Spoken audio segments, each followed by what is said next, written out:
Okay, everyone, welcome back. So let's talk about how the divine views wealth and why it really truly matters.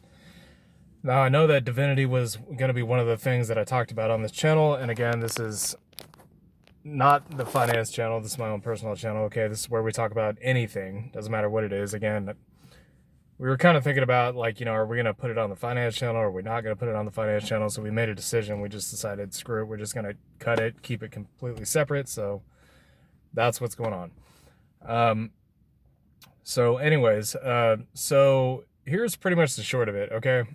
Why does it matter how the divine sees you in regards to how you see money? Well, it's quite simple. Jesus said back in the old days, and yes, I do read the Bible, or at least I have read a large portion of the Bible. I know a lot about the Bible, but I also know a lot about divinity and things beyond the scope of the Bible, because if you think the Bible is it and that's all there is to God and divinity, you'd be greatly mistaken.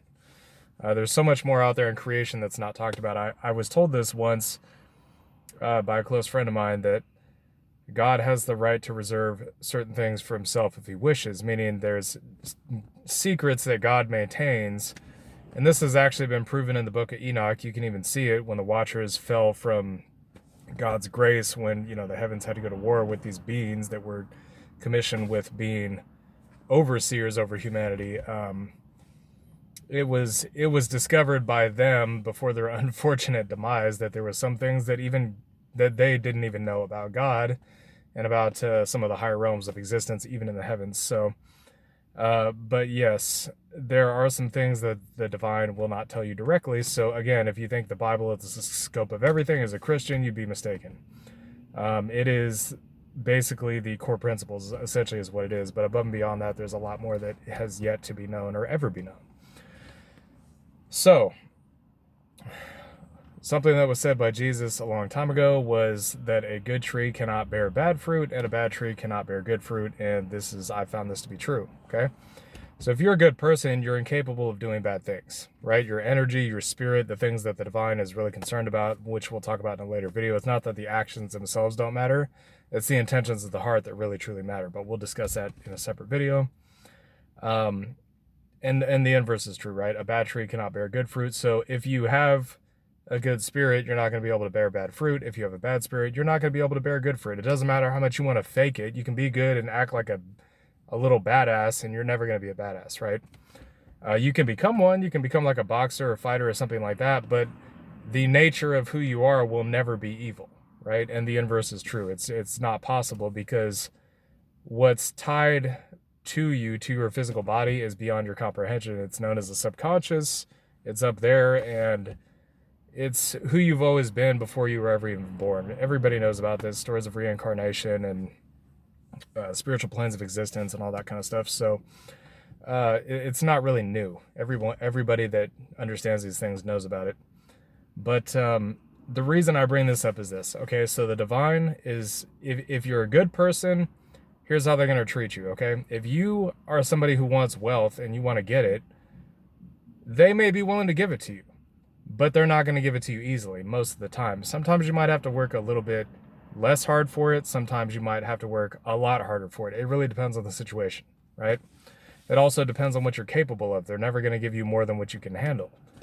But you also have, you have to be willing to be wise and discerning about your decisions too. They're not going to make decisions for you. They'll guide you, but they're never going to make the decision for you. So I say this as kind of an analogy to the whole father-son thing, right? If a father loves his child, what is he going to do to his child? If his child's acting out and acting like a little badass, he's going to discipline him, right? He's going to put his son in the corner, or bend him over and spank his you-know-what, or do what he has to do in order to discipline him. And then when his son's acting right, he's going to, bring him in front of the billboard, or however he teaches him through a book or whatever, and say, hey, this is how you're supposed to act towards humanity. You're supposed to be respectful. You're supposed to be polite, have mannerisms. You never go looking for trouble, right? You don't act out. You control yourself. All these fruits of the labors of the spirit, right? Which Christ also talked about. So temperance, self-control, patience, understanding, discernment, all these things. So if you want it, they may give it to you, but they're not going to give it to you easily. Why? Because if they give it to you easily, then it becomes easy, then you might waste the opportunity. You might squander it. And if a son truly loves his, or if a father truly loves his son, or a mother her daughter, they will teach that person to be disciplined for their own sake, right? So they don't go wasting opportunities and squandering opportunities. So they'll make it difficult on you on purpose with the intention of growing you and causing you to become stronger and more powerful as a person and to be responsible with the capital, or it could be any understanding of wealth. Okay, it could be anything. It could be you want women, you want money, you want status, you want you want favor from society, or you want materialistic things, whatever it is, right? They're going to make you work for it, because if you're a good person that does not bear bad fruit, the divine loves you enough to want to discipline you and say, hey, we'll give you this, but you got to earn it. You got to meet us halfway. We're not just simply going to hand it to you. If we did that, we wouldn't be doing you any favors. We'd be treating you like a spoiled child, and we're not going to do that. You have to earn it. Show me that you're worthy of me giving this to you, and I will give it to you. That's what they're saying. So, and the opposite is, well, it's a different story. If you're a bad person who is incapable of bearing good fruit, everybody can change, right? But the inherent nature of a person is always going to be the inherent nature of a person, right? Teach a child on the way that they should go and they will not depart. This is true. I've seen it countless times in life with me and with other people. But if you're a bad person, and keep in mind, nobody fools the divine, okay? They know everything there is to know about you. They made you. You exist because of them. They know you better than you know you. Okay, they know me better than I know myself. So if you think you're going to come to them and be like, oh yeah, I was a POS back then, but I'm a good person now. You may be able to fool another human being with that, but you're not doing that to them. Nothing is new under the sun to them. They're not fooled by any of it. The same things have been happening for thousands and thousands and thousands of years with humanity. It's not new. It's just a different time and place. Different people have done the same things at different points in time. They know this. So you come to them trying to concoct some BS story, they're not going to buy it. They're going to be like, yeah, okay, get the hell out of here. Don't waste our time, right? But if you're a bad person trying to create wealth for yourself and you have nefarious intentions, they may allow you to have the wealth. They might actually give it to you easy. And here's the reason why I say this. This is going to sound totally counterintuitive. You're going to be like, what? You mean to tell me they're going to make it difficult for the good person to get money, but they're going to make it easy for the bad person to get money? Yeah, that may be the case, but understand this, okay? I'm not saying this is always the case. Sometimes they may make it difficult for bad people to get money, and sometimes they may make it easy for good people to get money. It depends. But here's what you got to understand about this, okay?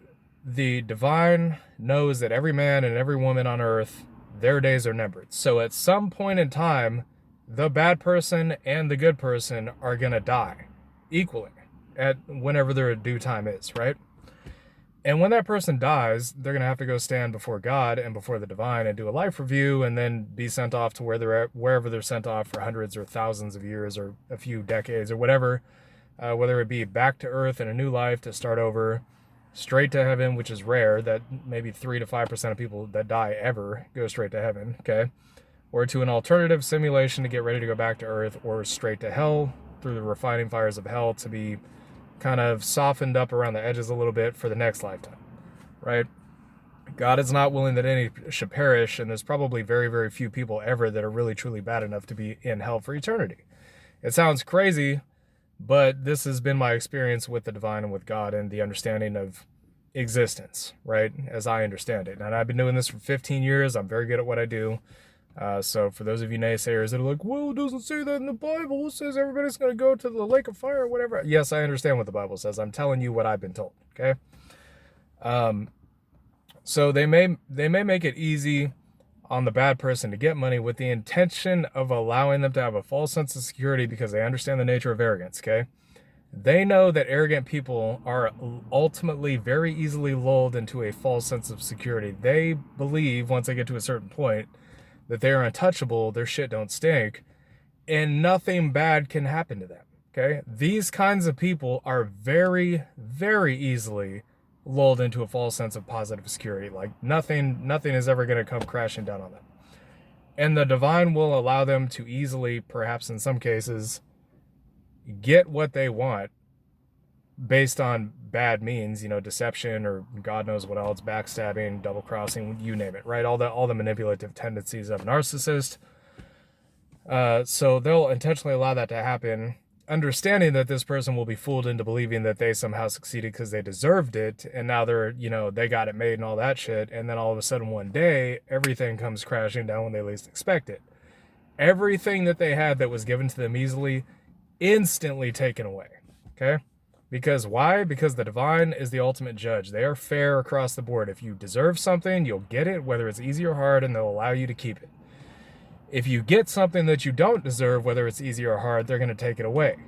They do not care. Excuse me. So they're going to be fair across the board. Doesn't matter. Evil, good, righteous, unrighteous, doesn't matter. Black, white, skinny, fat, gay, straight, transsexual, they don't care. Okay? It's all about the energy of who you are. Are you a good person, a bad person? So this may happen, right? But even if for whatever reason their wealth does not get snatched away by the divine, they might just simply sit back and say, okay, maybe we'll just wait till they die and we'll give them their punishment then, right? We might just do that instead. Why would we ever want to take it away from them now when we could just make the suffering so much worse when they have no choice but to stand before us, right?